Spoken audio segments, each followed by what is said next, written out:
ఈ రాజలక్ష్మి గారి దగ్గరికి తీసుకొచ్చి మమ్మల్ని పెంచారు. చిన్నప్పటి నుంచి దగ్గరుంటే మా నాన్నగారు ఏమో రాజంట్లో ఉండిపోతే ఆయన ఏదో డబ్బులు పంపించాడు, కానీ చూసిందల్లా వీళ్ళిద్దరే.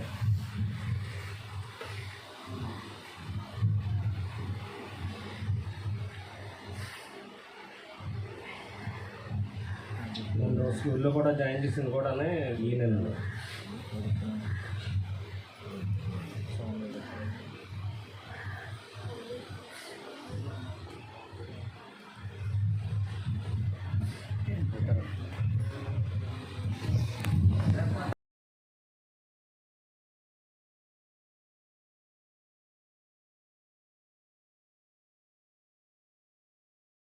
ప్రార్థన అంటే చాలా ఆసక్తి అండి.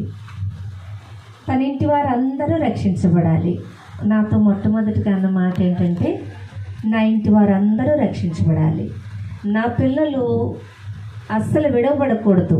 మీరేం చేస్తారో నాకు తెలియదు. మీ అనుదిన ప్రార్థనలో రోజు జ్ఞాపకం చేసుకోండి. మరి నా తమ్ముడు కూడా రక్షించబడాలి అనేది.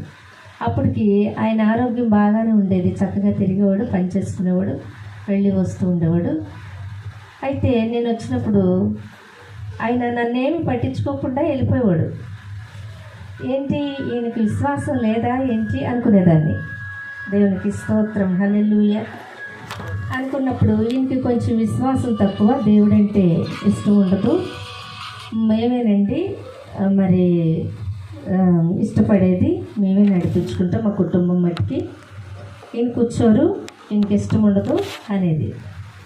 సరే అనేసి ఎప్పుడో ఒకసారి ప్రార్థన చేసేసి వెళ్ళిపోయినప్పుడు మళ్ళీ ఒకసారి ఇలా కూర్చున్నప్పుడు, అమ్మ ఇదివరకు అయితే కొంతమంది వచ్చేవాళ్ళు, ఇప్పుడు ఎవరు రావట్లేదు, కాబట్టి మేము కూడా మీ యొక్క సంఘానికి వచ్చేస్తామని ఆవిడ మాట్లాడినప్పుడు నాకు కూడా చాలా సంతోషం అనిపించింది.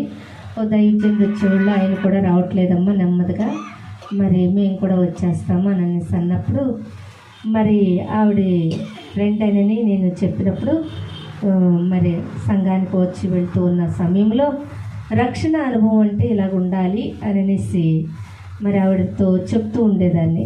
మరి రక్షణ కూడికలు జరిగితే మిమ్మల్ని తీసుకెళ్తాను నేను, అక్కడ అనుభవం అంటే ఎలా ఉంటుందో, పునాది అంటే ఎలా ఉంటుందో, సరైన రక్షణ అనుభవంలోకి నడవాలి మీరు, ఇది మీరే చూస్తే మీరే ఆశ్చర్యపోతారని చెప్పినప్పుడు ఆమె మాట విని చక్కగా వచ్చి రక్షణ కూడికల్లో కూర్చుని రాజోల్లోనే రక్షించబడింది. తర్వాత ఆమె నెమ్మదిగా వచ్చి వెళ్తున్న సమయంలో ఈయనకి అనారోగ్యం రావటం, తర్వాత శ్రీను గారి దగ్గరికి కూడా వచ్చి మేము చెప్పినప్పుడు అన్సూరమ్మ గారు నేను వచ్చాం, రాయ కూడికలు బాగుంటాయి అని అన్నప్పుడు మాట తీయకుండా చక్కగా అది దేవుని చిత్తం, అది దేవుని ఏర్పాటు, కాబట్టి దేవుని చిత్తం లేని ఎవరు ఆ రక్షణ కూడికల్లో కూర్చోలేరు, రాలేరు.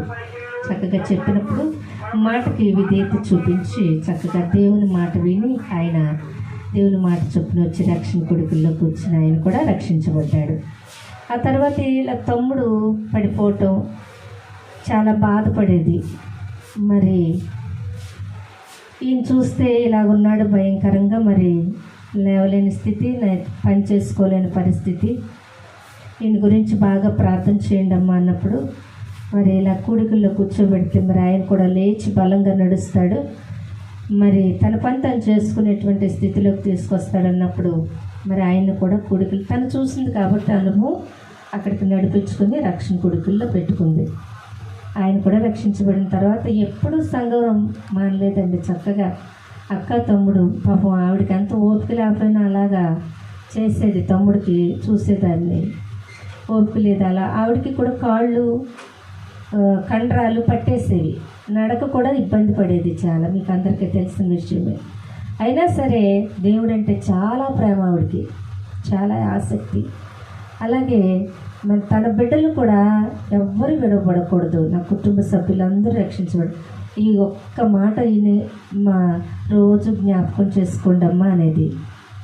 సరే అమ్మా అనేసి అలాగ ప్రార్థన చేస్తూ మరి ఇదవుతుండగా మరి అప్పారావు గారు కూడా సన్నిధికి వస్తూ మరి అందరినీ చూసి మరి ఇంకెక్కడి నుంచి వచ్చింది, మరి ఇదివరకు ఎలాగున్నాడో నాకైతే తెలియదు, కానీ రక్షించబడిన తర్వాత మాత్రం దేవుని ప్రేమ అంతా ఆయనలో చూశాను. దేవునికి స్తోత్రం. పడిపోయిన పరిస్థితి, చంటి పిల్లోడు మనస్తత్వం. దేవుని రాజ్యంలో ప్రవేశించేటటువంటి వారు చిన్నపిల్లలదే పరలోక రాజ్యం అంటారు. యేసుక్రీస్తు ప్రభువుల వారు ప్రసంగం చేస్తున్నప్పుడు చిన్నపిల్లలు ఆయన చూడాలని తాతగారు ఏసు తాతను చూడాలని అంటే శిష్యులు అడ్డగిస్తారు.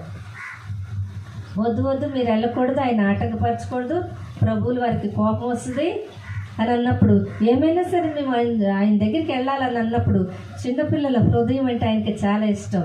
ఈరోజు రక్షించబడినటువంటి మనము పసిపిల్లలను పోలిన హృదయం ఎప్పుడైతే నీలోకి వస్తుందో, కళ్ళ కప్పటం తెలియకుండా నువ్వు ఎలాగైతే జీవిస్తావు. చంటి బిడ్డలకు చూడండి, తెలిసి తెలియని బిడ్డలు ఎలా ఉంటారు. చెప్తే ఇప్పుడు అమ్మ ఏదైనా చెప్పొద్దు అన్నది అనుకోండి, ఏం చేస్తారండి, మా అమ్మ చెప్పొద్దండి ఇది విషయం అని వాళ్ళు ఏం చేస్తారు, ఉన్నదంతా చెప్పేస్తారు కదా.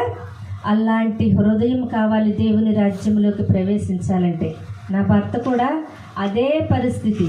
ఆయన ఎలాగైతే పడిపోయి మరి చంటి పిల్లోడి మనస్తత్వం వచ్చిందో అప్పుడు దేవుని మాట వినటం మొదలుపెట్టారు. ఈయన కూడా అలాగే దేవుని మాట వినటం, దేవుని ప్రేమ చూపించటం. మరి ఎవరైనా దగ్గరికి వెళ్ళి మాట్లాడుతుంటే మరి పాపం ఈ పరిస్థితి ఎలాగుంది, అయినా సరే పాపం అలా ఈడ్చుకుని వస్తున్నారని అనేసి అందరూ మాట్లాడుతుంటే మీరు అందరూ ఉండగా నాకేంటి లోటు అనేవాడు. ఎక్కువగా అన్సూరమ్మ గారిని ఎక్కువగా ప్రేమించేవాడు. అనేవాడు, వదిలే నువ్వు ఉంటే ఆయన మాటలు కూడా భలే వెరైటీగా వచ్చి ఆయన మాటలు ముద్దు మాటలు చిన్నపిల్లలు మాట్లాడతారు కదా, అలా మాట్లాడేవాడు. వదిలే నువ్వు ఉండగా నాకేంటి లోటు. నిజమేనండి, దేవుని పిల్లలు ఉండగా మనకు వెనకాల ప్రార్థన చేసే గుంపు ఉంటే మనకి ఏం లోటు ఉండదండి. గుంపు లేనప్పుడు మనకు ఎలాగుంటుందో తెలుసా, అధైర్యంగా, పిరికితనముగా. కానీ ఈరోజు మనం ధైర్యంగా ఉంటున్నామంటే దేవుని బట్టి, దేవుని బిడ్డలను బట్టి. చూడండి, మీరు ఎక్కడికి వెళ్ళి ఎన్ని సంతోషాలు అనుభవించినా దేవుని ప్రజల మధ్యలో ఉన్న సంతోషం ఎక్కడా ఉండదండి. రాత్రికాల సమయంలో వర్తమానం అయిపోయింది, దైవజనుడు కూడా మాతో పాటు ఉండిపోయాడు. ఆయన ఉండిపోయాడు, ఇది ఈ దైవజనుల కుటుంబం కూడా ఉండిపోయింది, మేము ఉండిపోయాం, అందరం ఉండిపోయాం. అబ్బా పరలోకం అంతా అక్కడే ఉన్నట్టుంది, ఎంత ఆనందంగా ఉందో. ఇంకా అన్సూరి గారికి అయితే ఇంక ఎప్పుడు ఏమో ఆవిడ, నేను అనుకుంటాను వీళ్ళందరూ నా చుట్టూ ఉండాలనుకుంటుంది ఆవిడ. అనుకున్నా లేకపోయినా ఆ ప్రేమ చాలండి. ఎందుకంటే ఏదో పెట్టేయాలి, ఏదో తినేయాలి, ఏదో ఇది ఆరాటం కాదు, ప్రేమ. ఆ ప్రేమ ప్రతి ఒక్కరిలోకి రావాలి. ఎందుకంటే తను దేవుని బిడ్డలు చుట్టూ ఉండాలని ఎవరైనా కోరుకుంటాం. దేవుని ప్రజలతో ఉంటే అదొక సంతోషం, అదొక ఆనందం. పరలోకంలో ఉన్నటువంటి ఆనందం అంతా ఇక్కడే ఉన్నట్టు ఉంటుంది, భూమి మీద అనుభవించేస్తాం. దేవునికి స్తోత్రం. అదేంటో మరి చెప్పలేం, కానీ ఆయన అక్కడికి వచ్చినప్పుడు గొప్ప సంతోషం ముఖంలో చూసేదాన్ని. దగ్గరికి వెళ్ళి ప్రార్థన చేద్దామని వెళ్తే ప్రతి ఒక్కరూ పలకరించడానికి వెళ్ళిన అందరి చేతులు తీసుకుని, నిజంగా దేవుని ప్రేమ ఎంత ఉందో కానీ చేతులు తీసుకుని ముద్దు పెట్టుకునేవాడండి. అందులో తండ్రిని ప్రేమిస్తున్న ప్రేమ కనపడేది. దేవునికి స్తోత్రం, హల్లెలూయా.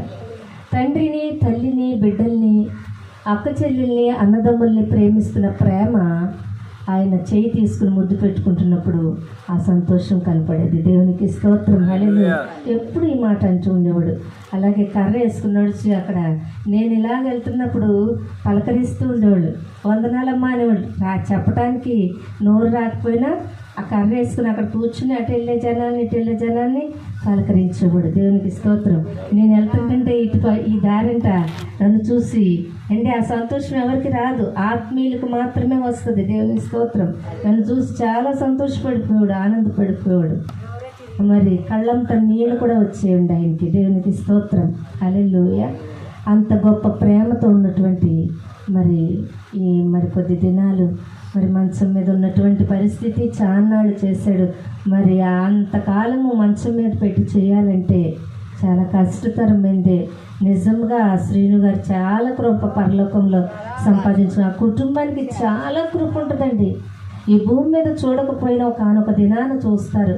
మనం చేసిన ప్రతిదానికి మనం అక్కడ పరలోక రాజ్యంలో పొందుకుంటాము, అందుకుంటాం. భర్తకు చేస్తేనంట అండి నా విషయంలో మాట్లాడారు.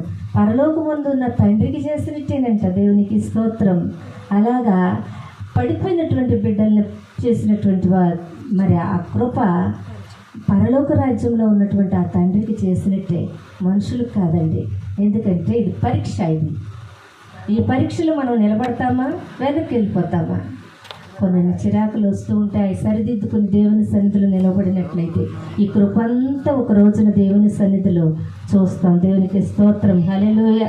మరి అప్పారావు గారు ముందంటే వెళ్ళిపోయారు, కానీ ఎవరిమైనా వెనక ముందుగా వెళ్తాము. మనం అందరం కలిసి ఆ పరలోక రాజ్యంలో కలిసినప్పుడు ఆ దేవుని ముఖవర్చస్సులో అందరం కూడా ఆయన స్తుతిస్తూ గణపరుస్తూ మహిమపరుస్తూ ఉంటాం. అంత ఆనందం చెప్పలేమండి, ఆ ఆనందాన్ని వర్ణించలేము. మరి ఆయన చక్కటి రాజ్యం సంపాదించుకున్నాడు.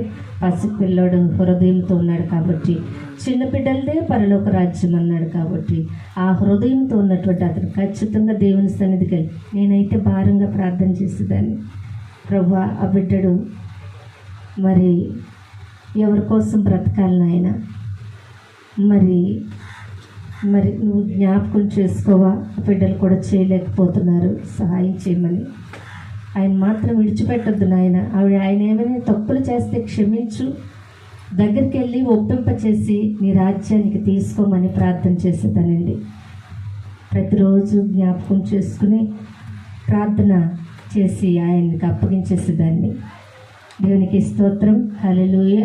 మరి నిజంగా దేవుని సన్నిధిలో ఆయన ఉన్నాడని నేను నమ్ముచున్నాను. ఎందుకంటే చిన్న బిడ్డలదే పరలోక రాజ్యం. పసిపిల్లవాడు పోలిన హృదయంతో ఉన్నాడు కాబట్టి ఆయన ఖచ్చితంగా దేవుని రాజ్యంలో ఉన్నాడని నేను రూఢిగా చెప్పగలను. దేవునికి స్తోత్రం. హల్లెలూయా. ఈ చిన్ని సాక్ష్యం దేవుడి వినికిడిలో ఆశీర్వదించునుగాక. ఆమేన్.